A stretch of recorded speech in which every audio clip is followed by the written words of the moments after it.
সারা দেশে শুরু হয়েছে টানা বৃষ্টি।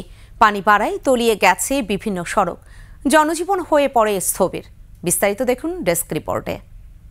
একমাত্র ওয়ালটন এসি দিচ্ছে 1 বছরের রিপ্লেসমেন্ট গ্যারান্টি।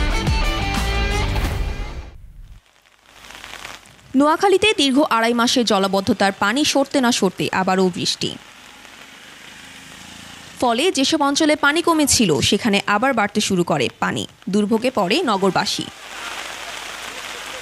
খুলনায় গুরুত্বপূর্ণ সড়ক পানিতে থই থই করছে। তলিয়ে গেছে মুচমন্নি, বাস্তহারা, 31 নম্বর ওয়ার্ডের বিভিন্ন এলাকা। অফিসগামী মানুষ, শিক্ষার্থী আর নিম্ন আয়ের মানুষ পড়ে চরম ভোগান্তিতে। এই রাস্তা তো কয়েকবার উঁচু করা হয়েছে, হাজার হাজার কোটি টাকা খরচ করা হয়েছে, ওই একই অবস্থা। পড়াশোনার সেন্টারের জায়গায় পানি ওঠে, আপনার পিটিআই মোড়, মানে কোনো জায়গায় বাস থাকে না পানি উঠতে। মংলায় টানা বৃষ্টিপাত অব্যাহত রয়েছে।